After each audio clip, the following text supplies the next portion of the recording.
بسم اللہ الرحمن الرحیم۔ السلام علیکم اسٹوڈینٹس، کیسے ہیں آپ؟ میں امید کرتی ہوں کہ آپ خیر و عافیت سے ہوں گے۔ اپنے لیکچر کا آغاز کرنے سے پہلے اچھی بات بیٹے، آپ علم میں اضافہ کی دعا پڑھتے رہا کریں۔ علم میں اضافہ کی دعا ہے ربی زدنی علما، اے میرے رب میرے علم میں اضافہ فرما، او گاڈ انہینس مائی نالج۔ اب ہم آتے ہیں اپنے لیکچر کی طرف۔ بیٹے آج ہم پڑھیں گے سبق نمبر 6 اساتذہ کے حقوق۔ سبق نمبر 6 اساتذہ کے حقوق۔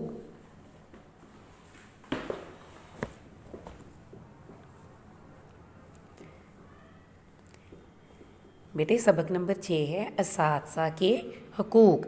جیسے والدین کے حقوق ہوتے ہیں، بہن بھائیوں کے حقوق ہوتے ہیں، رشتہ داروں کے حقوق ہوتے ہیں، ایسے بیٹے اساتذہ کے بھی حقوق ہوتے ہیں۔ اساتذہ کے حقوق بیٹے، حقوق جو ہے یہ حق کی جمع ہے۔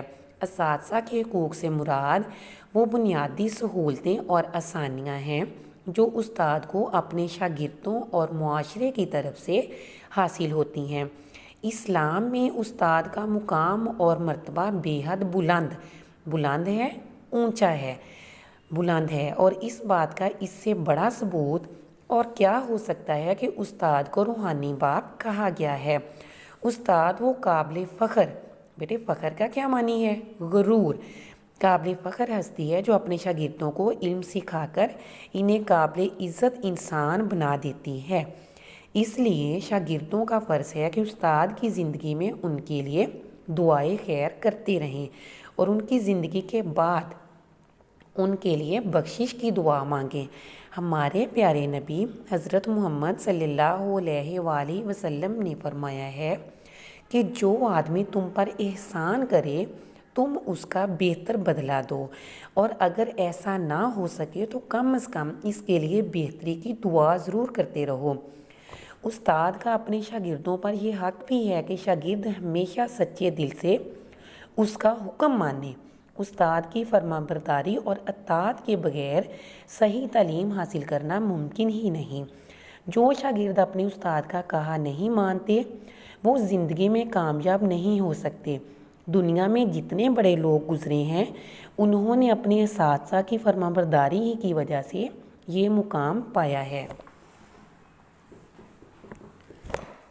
استاد کا ادب اور احترام سچے دل سے کرنا چاہیے۔ حضرت محمد صلی اللہ علیہ وآلہ وسلم نے فرمایا ہے تیرے 3 باپ ہیں، ایک وہ جس نے تجھے جنم دیا، دوسرا وہ جس نے اپنی بیٹی تیرے نکاح میں دے دی، اور تیسرا باپ وہ ہے جس نے تجھے علم کی دولت عطا کی یعنی استاد۔ ان تینوں میں استاد کا مرتبہ سب سے افضل ہے۔ بیٹے نبی پاک صلی اللہ علیہ وآلہ وسلم نے فرمایا کہ تیرے 3 باپ ہیں، ایک وہ جس نے جنم دیا ہے، دوسرا وہ جس نے اپنی بیٹی تیرے نکاح میں دی، اور تیسرا وہ جس نے تجھے علم دیا، لیکن سب سے جو بلند مرتبہ ہے وہ استاد کا افضل ہے۔ حضرت امام ابو حنیفہ رحمۃ اللہ علیہ فرمایا کرتے تھے کہ میں اپنے استاد حماد کا بے حد ادب کرتا تھا، وہ جب تک زندہ رہے میں ان کے گھر کی طرف کبھی پاؤں نہیں پھیلائے کہ میرے نزدیک ایسا کرنا بے ادبی میں داخل ہے۔ مشہور ہے کہ با ادب با نصیب، بے ادب بے نصیب۔ بیٹے جو ادب کرے گا اس کا نصیب بھی اچھا ہوگا، اور جو بے ادب ہوگا اس کا نصیب بھی وہ بے نصیب رہے گا۔ استاد اس بات کا سب سے زیادہ حقدار ہے کہ اس کا ادب کیا جائے۔ دنیا کا کوئی کام روپے پیسے کے بغیر نہیں چل سکتا، استاد کی بھی مالی ضرورتیں ہوتی ہیں، اس لیے استاد کا ایک حق یہ بھی ہے کہ اس کے شاگردوں اور معاشرے کی جانب سے اس کی ضروریات کا خیال رکھا جائے تاکہ وہ بے فکر ہو کر باوقار طریقے سے علم و ادب سکھا سکے۔ ہمیشہ وہی قومیں ترقی کرتی ہیں جو اساتذہ کو صحیح اور بلند معاشرتی مقام عطا کرتی ہیں۔ کیا کرتی ہیں؟ جو اساتذہ کو صحیح اور بلند معاشرتی مقام عطا کرتی ہیں۔ بیٹے اس سبق کے اہم نکات کون سے ہیں؟ استاد کی عظمت کا اعتراف اس سے زیادہ اور کیا ہوگا کہ اسے روحانی باپ کا درجہ دیا گیا ہے۔ نمبر 2، ہمیشہ وہی قومیں ترقی کرتی ہیں جو اساتذہ کو بلند معاشرتی مقام عطا کرتی ہیں۔ بیٹے اس کے بعد اس کے مشق کے سوالات اور جوابات آ جاتے ہیں. یہ آپ کو سلیبس دیا گیا ہے اور الفاظ جملے جو ہیں یہ بھی سلیبس کے اوپر ہیں، یہ آپ نے وہاں سے یاد کرنے ہیں. آگے ہے مشکل الفاظ کے معنی. مشکل الفاظ کے معنی: حقوق، کسی کی جائز ضرورت یا حق کی جمع. اس کے دو معنی ہیں، کسی کی جائز ضرورت، حق کی جمع. حقوق کیا ہے؟ حق کی جمع. فخر، غرور، اطاعت، کسی کا کہنا ماننا، جنم دینا، پیدا کرنا، باوقار، عزت دار، افضل، اعلیٰ. بیٹے اس کے بعد اس کی ورک بک آ جاتی ہے. ورک بک میں سوال نمبر 1 ہے، خالی جگہ پر کریں.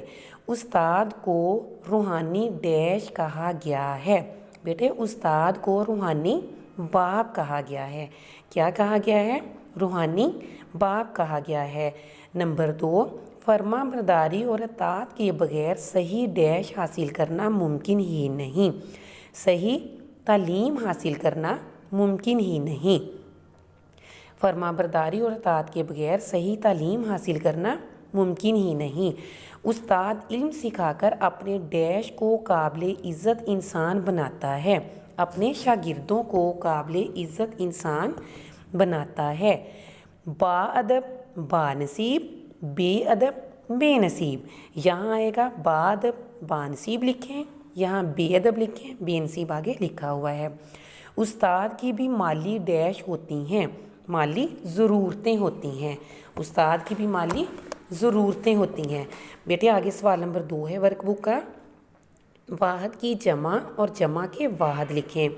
استاد، اساتذہ، شاگرد، شاگردوں، دعا، دعائیں. اس کا دعاؤں بھی آ سکتا ہے، دعائیں بھی آ سکتا ہے. حقوق، حق، سہولتیں، سہولت، آسانیاں، آسانی. سوال نمبر 3 ہے، درست جواب پر صحیح کا نشان لگائیں.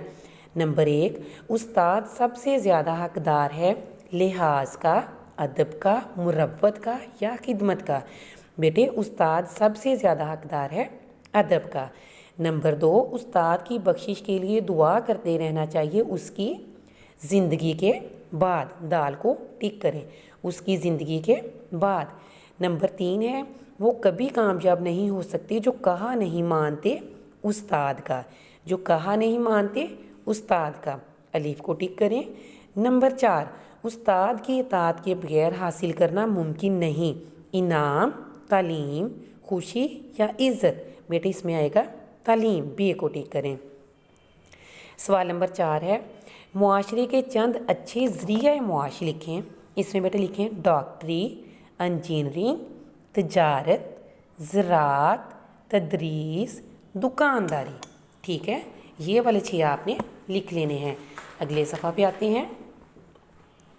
سوال نمبر 5 ہے بیٹے، مدرجے متضاد الفاظ لکھیں جیسے صحیح کا غلط ہے. آسانی، مشکل، بہتر، بہتر، بدتر، ممکن، ناممکن، نزدیک، دور، بے فکر، فکر مند، بلند، پست. ٹھیک ہے. اس کے بعد بیٹے نیچے دیا گیا ہے قواعد. مرکبے عددی، تعداد گنتی بتانے والے الفاظ کسی اسم کی صفت عددی کہلاتے ہیں. صفت عددی تعداد بتانے والے الفاظ ہیں. صفت عددی بیٹے جیسے عدد سے ظاہر ہے تعداد بتانا، اور کسی اسم کے ملنے سے مرکب عددی بنتا ہے جیسے 6 گھوڑے، 7 اونٹ، 12 لڑکے وغیرہ مرکب عددی ہیں. گنتی کا ہر لفظ عدد کہلاتا ہے جیسے 6، 7، 12 عدد ہیں. عدد جس کی تعداد بتائے اسے معدود کہتے ہیں. ٹھیک ہے، جیسے گھوڑے، اونٹ، لڑکے معدود ہیں. ان مثالوں سے عدد اور معدود الگ کرنا ہے. بیٹے یہ ہے ہمارے پاس مرکب عددی. 8 کتابیں. بیٹے اس میں 8 کیا ہے؟ عدد، کتابیں معدود. 5 کلمے، 5 عدد، کلمے معدود. 20 اونٹ، 20 عدد، اونٹ معدود. 365 دن، 365 عدد ہے، 365 عدد ہے اور دن معدود. 7 روپے، 7 عدد ہے اور روپے معدود ہے. بیٹے آگے والے صفحہ پہ آ جاتی ہے خوش خطی. یہ آپ نے بہت ہی خوبصورت طریقے سے اوپر جو الفاظ دیے گئے ہیں ان کو دیکھ کے نیچے آپ نے لکھتے جانا ہے. ٹھیک ہے، میں امید کرتی ہوں کہ آپ کو لیکچر کی سمجھ آ گئی ہوگی۔ اپنی دعاؤں میں یاد رکھیے گا۔ اللہ حافظ۔